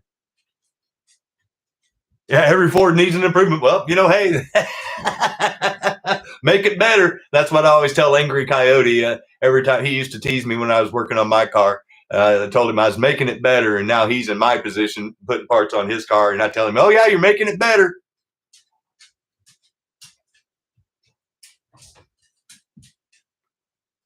Well, that kicks ass. Well, I said I was going to stay on till 9 o'clock, and I don't have enough time to rip through another build to finish Mr. Clark's. I'm going to have to do that when I'm off the air. Are there any of my cars that you want to see run around the track, since you guys can actually see it for a change? And if you want to, I can actually zoom in a little bit if you want to lose part of the view of the track. You guys tell me. I'm over, almost 40 minutes longer than I normally go. Blazing 7. Okay.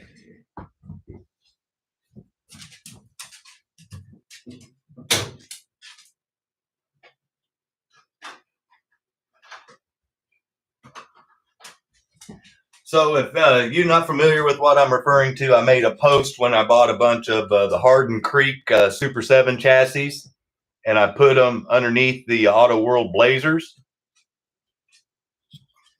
And anybody, and I use a lowering clip with these two to get it looking that low. So anybody that's looking for just something to have a pure smile on your face running these things around the track. So you see, I got the orange and I got the blue. And then I got the red and the white. And then I didn't bother bringing over the black and white one because,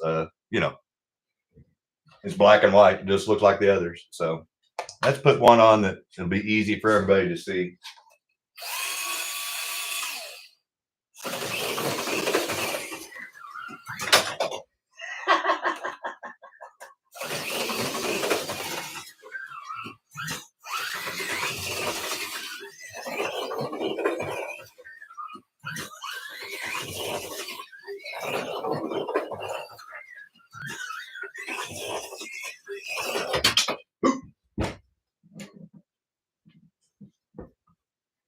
Viper killer.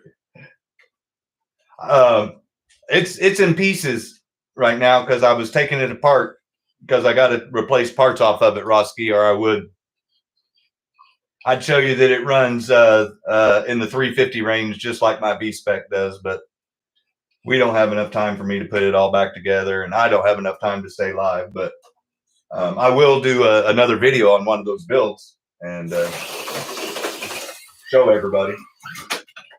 You can see how hard it is to drive that around that inner lane on that corner over there because of it being so top heavy.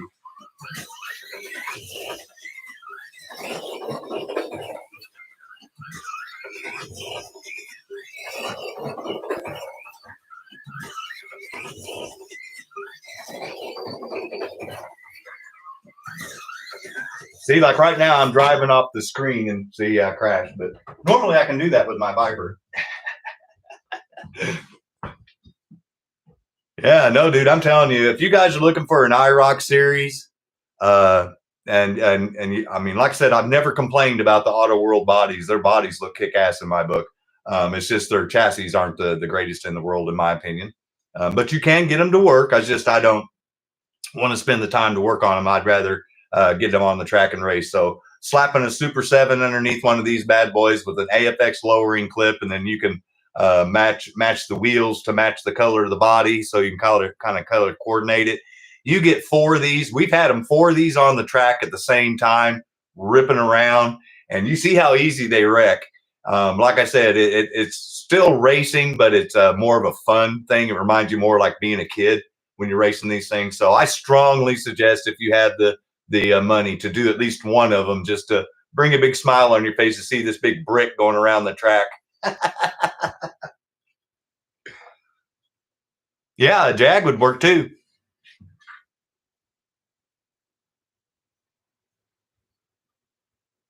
In my Viper, they were the factory ones. I think Mark used the Max 4, and he can correct me if I'm wrong, if I remember correctly. Been a minute since I watched that video. I can open it up and look in the bottom and tell you if that's what's on here, because I know what they look like. Yep, it's got Max 4 magnets on it, the Maxi magnets. See how they're wedged out? See those? And then I'll show you a factory.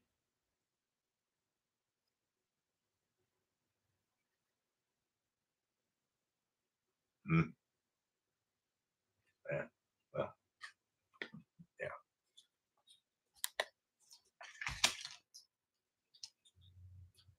Yeah, there it goes. So this has the same level traction magnets as this one, but if you notice, see that little cheese wedge that's on there on the magnet? See how it kind of flares out? That's what they're calling the maxi traction. So they're the same strength. It's just that there's more magnet area on this one than there is on this one.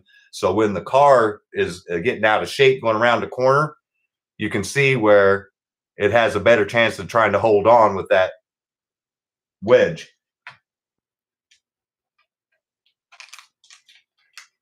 And Pro 4 Maxi, cool. Sweet car. Sweet car. So one of the cars I did want to run, if we did have time, was like I said, I did some horse trading with Beach, and hey Matt, thanks for showing up, man. Appreciate it. Hey, no, I know, man. Life gets in the way all the time with me. I completely understand. Everybody and their brother was doing lives yesterday, and I didn't want to step on anybody's toes, but it turned out to be a good thing because I barely got done what I needed to get done. So, but anyway, with the horse trading with Patrick, I got a set of IROC, Lexan bodied Tyco 440s, and I have yet to put one of those on the track. And after seeing what Mark's just did, I really want to get one of those out. So let me grab one of those real quick.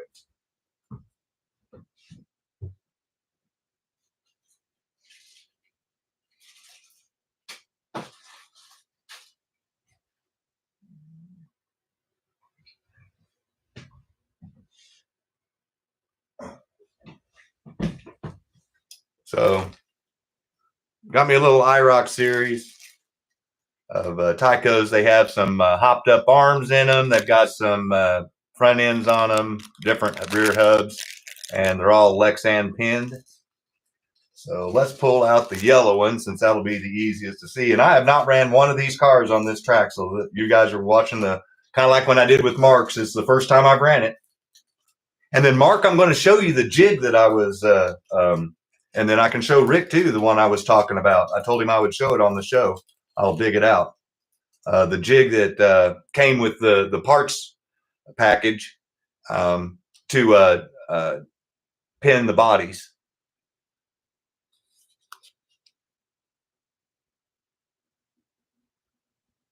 So you can see they use a factory type rear end, but then they changed the hubs on it. And then it's got some sort of aftermarket front end on it. And yeah, so we'll see.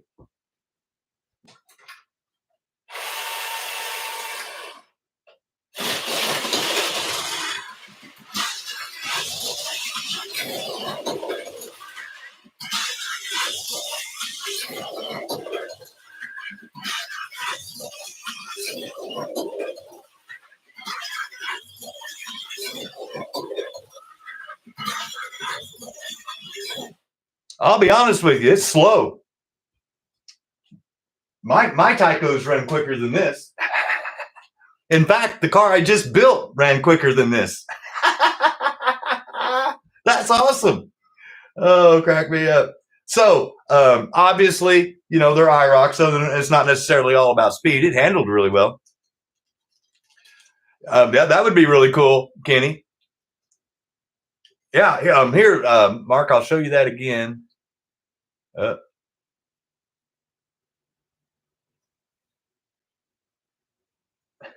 Trying to hide my face. I know what the camera's doing. Yeah, it's really, really low. There it goes. So here, let me get that jig out and I'll show you what I was talking about. I thought this was really cool.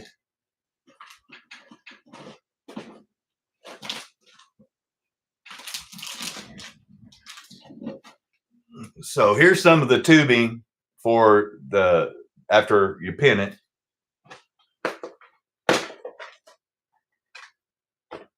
But here's my jig for the chassis to pin them. And so put my axle in on that hole back there in the back. And then that lines it up. So you can do that. And then if anybody's wondering what I'm talking about, this is what it would look like when you were done. This would be a chassis, Tyco 440X2 chassis set up for a Lexan body. I think these are press in. I've got them right here. I haven't had a chance to play with any of them. One of those things where you got the new toy and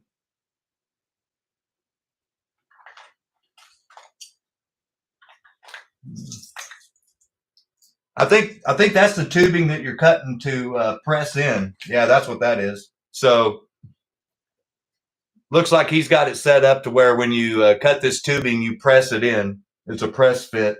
And then here are the pins. I'm guessing. I'm looking through all these little.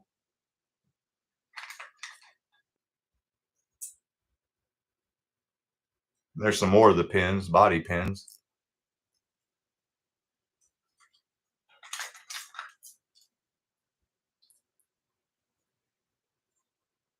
Well, I got a lot of factory brushes there.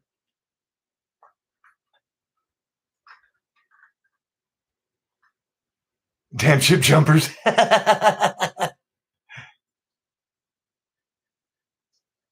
Yes, he included the, I'll show you, included the drill bit.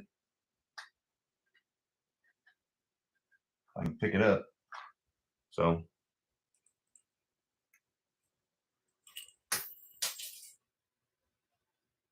Well, I had the drill bit.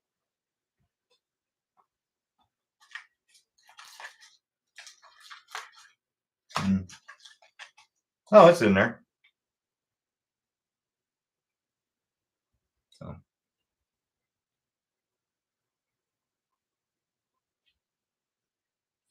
So yeah.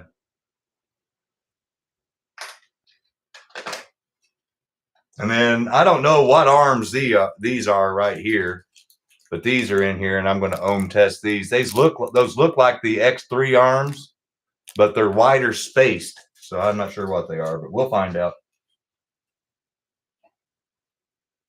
Has Lexan bodies you don't need pins. Oh, that's even better. Although Mark, after watching his adventure of trimming his, that just told me right off the bat that I do not want to buy one that I have to do a lot of trimming to, because that looks like a lot of work, and I don't have a lot of time, so I gotta be judicious with how I spend my time, because if I'm not building cars and I'm trying to do something else, like ship or do something like along those lines.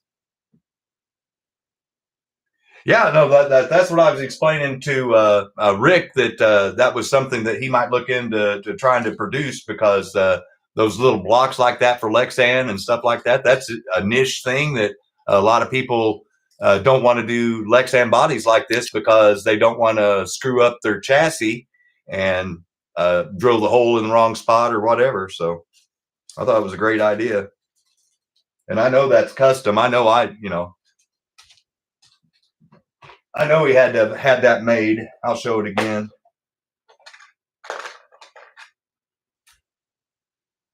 Yeah, because you can tell where it's been milled. Oh, here.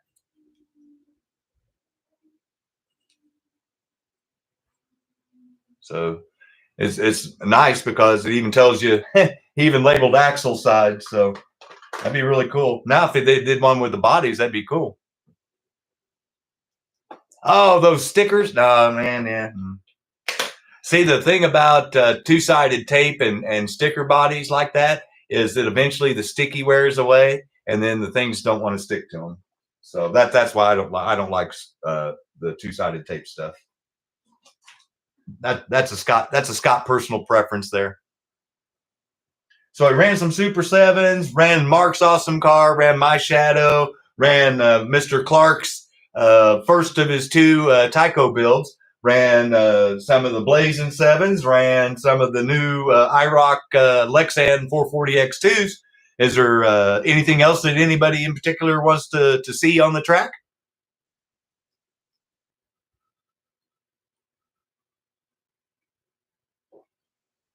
Run every car I own.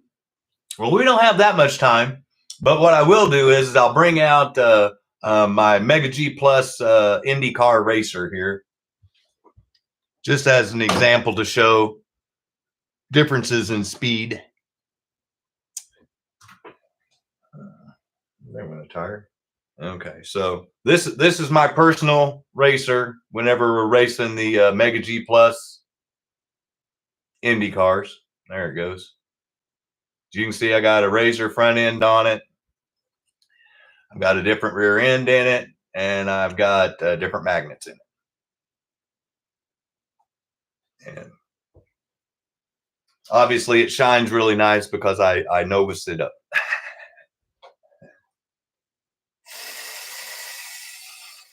So this will give us an example of kind of the different variety of all the different chassis that we've seen tonight and how they run on the track. Here, let me back out of the view so you guys can, there we go. So I can crash.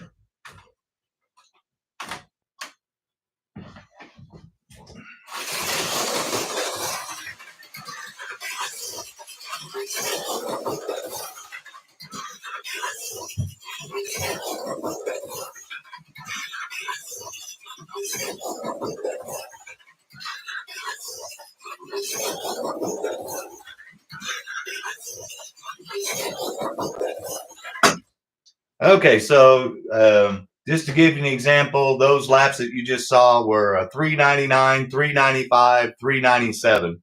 So right around just under the 4-second range. That's how slow those cars are compared to everything we just saw tonight.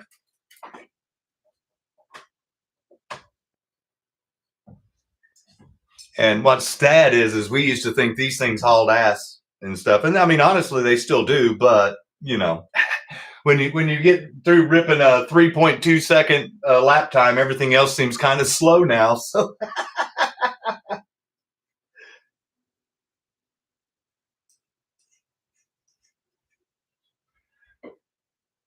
So I always like to try to run the. I'll do this one. This is the yellow Mark IV #1. That if we ever reach 100 live viewers on the channel, that someone will win as a as the grand prize, subscriber watcher giveaway thing. Besides a pit kit, and I always like to run these cars bone stock on the track just to see how they do. I'll be no, it's got level 42 magnets in it, Rick.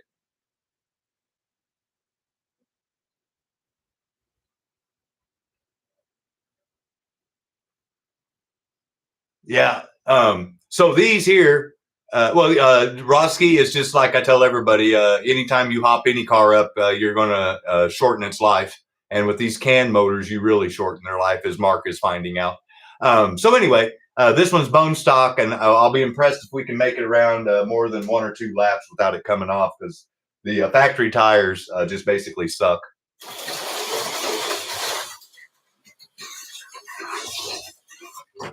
See? And I was crawling. I got dogs all around me. That's what I'm trying to dodge. That's awesome. Well, all right. Well, enough of that car. It can't even go around a bank corner. So I can see why people that when they buy a car factory and they get it out on the track and they can lose interest real quick because these things just fly off with these crappy ass tires.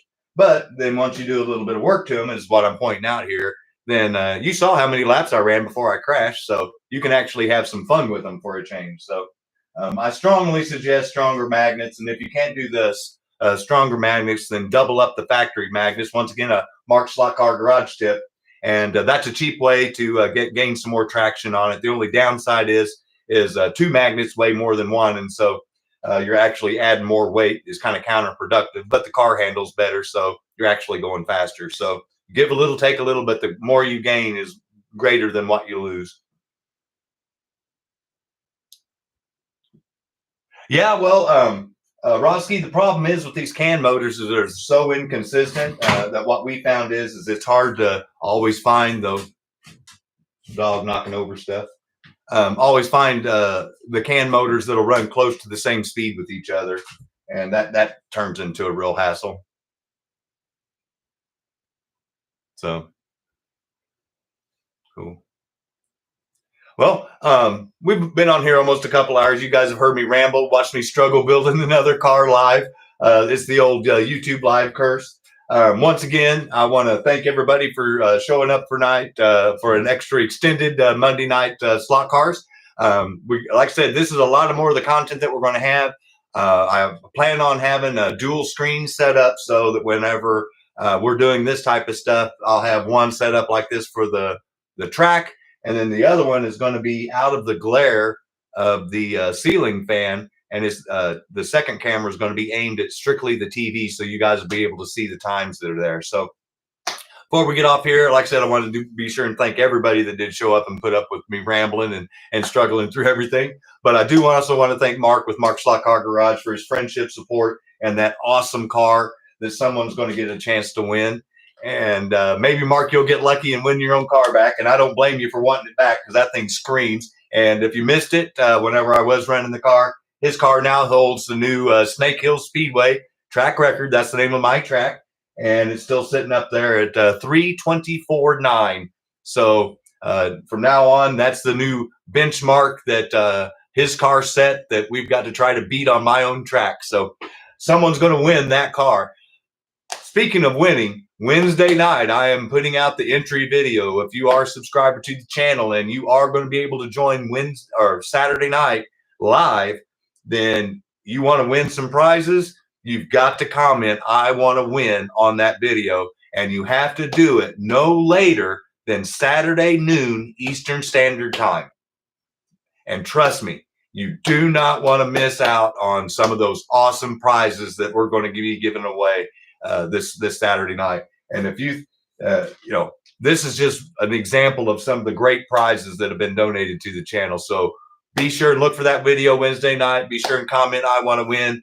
Tune in on Saturday night, 7 o'clock Central Time. We'll do the 5-car auction. Then we'll go right into the prizes in the giveaway and have a good time giving away some free stuff for us reaching this momentum occasion on the channel. So thank you guys again for all your support. I appreciate it. Thank you to Mr. Adam Hurte, Brianna Hurte, the Hurte family. Thank you guys for your support and friendship. I appreciate it. Once again, guys, thank you all for your support. Have a good night till we speak again on Saturday night, but we'll look for that Monday or that Wednesday night video.